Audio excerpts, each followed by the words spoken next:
Terima kasih klik video ini dan jangan lupa subscribe. Luluh hati ini apabila membaca dan mendengar luahan hati seorang wanita orang kelainan upaya OKU kategori pekak dan bisu yang menceritakan pengalaman buruk yang diterimanya apabila ingin membuat pesanan di sebuah restoran makanan segera melalui pandu lalu. Orang sepertinya biasanya akan mengalami sedikit kesukaran dalam melakukan aktiviti harian. Namun begitu, ia bukanlah satu halangan buat mereka kerana sudah terbiasa melakukan ekstra usaha agar dapat bertindak sama seperti manusia normal. Akan tetapi, ada beberapa kekangan yang mereka perlu meminta pertolongan daripada orang sekeliling bagi memudahkan urusan. Namun orang sekeliling perlulah memahami keadaan mereka ini, terutamanya mereka yang berada dalam industri servis dan makanan. Dalam video yang dimuat naik oleh Aira Mior, Aira telah menzahirkan rasa kecewa apabila haknya diketepikan ketika mahu membuat pesanan. Menurutnya, dia berasa kecewa kerana sebelum ini dia pernah membuat pesanan melalui drive-thru juga dan dilayan dengan baik oleh staf bertugas. Namun untuk kali kedua, dia melakukan hal sama di lokasi yang sama tetapi staf tidak dapat membantu walaupun sudah menunjukkan siap-siap gambar menu yang ingin dipesan. Lebih menyedihkan, dia perlu ke kaunter di dalam restoran tersebut untuk membuat pesanan setelah dia sekian lama menunggu giliran secara pandu lalu.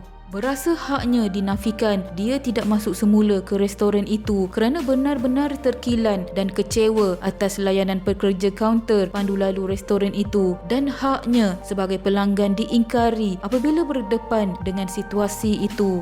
Jadi dia menyarankan agar restoran makanan segera tersebut menaik taraf perkhidmatan agar mesra OKU sepertinya kerana ia sangat menyusahkan mereka yang pekak dan bisu ketika mahu membuat pandu lalu. Aira juga dilihat sebab ketika menceritakan kejadian tersebut dan videonya juga telah dikongsi di media sosial yang lain seperti Twitter sehingga mendapat perhatian ramai.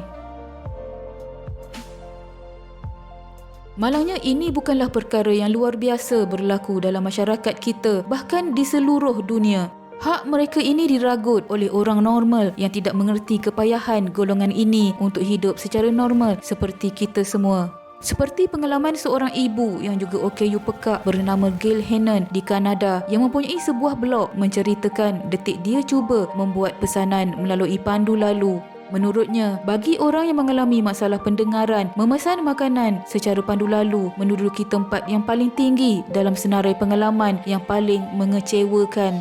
Dan bukan sahaja kesukaran perbualan, mereka juga menjadi panik kerana semasa transaksi pesanan yang lebih perlahan daripada biasa boleh membuatkan 15 buah kereta berlonggok di belakang mereka. Mereka dapat merasakan jari-jari pemandu kereta tersebut mengetuk-ngetuk steering apabila pemandu menyedari bahawa kereta hampir tidak bergerak langsung waktu itu. Katanya ianya mungkin lebih mudah dan berpotensi lebih pantas jika dia meletakkan keretanya dan masuk ke dalam restoran untuk memesan. Tetapi dia sama sibuk dengan pemandu kenderaan yang lain dan sangat percaya dengan haknya untuk menggunakan pandu lalu makanan segera seperti orang lain tanpa perlu menanggung sebarang tekanan diskriminasi tambahan. Di Amerika Syarikat, satu pasangan yang mempunyai saluran YouTube mereka sendiri iaitu Sign Duo dan salah seorang dari mereka adalah OKU pekak juga menceritakan pengalaman buruknya apabila membuat pesanan pandu lalu. Selain seringkali mengalami pengalaman yang sama dengan Aira, hampir setiap kali apabila dia berjaya membuat pesanan, makanan yang diterimanya dalam keadaan sejuk dan tidak sempurna selain perlu menunggu lebih lama di parkir.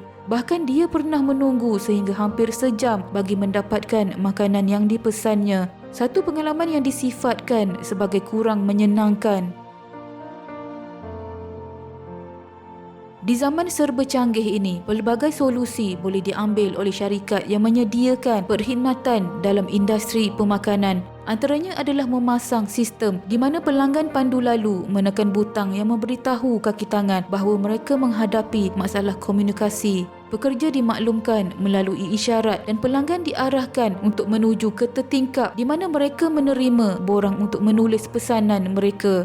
ataupun memasang skrin berkomputer untuk pesanan sendiri di pondok pandu lalu. Ini memudahkan bukan hanya orang yang pekak, bahkan ianya sesuai untuk orang normal juga. Walau bagaimanapun, pihak restoran makanan segera yang dimaksudkan oleh Aira tersebut telah memohon maaf di atas insiden yang terjadi kepadanya. Pihak mereka juga berjanji akan mengambil tindakan untuk perkara tersebut.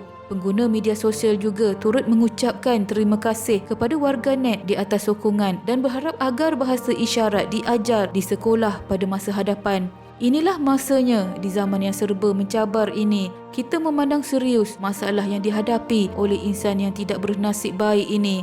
Jika tidak sekarang, maka bila lagi? Sekian.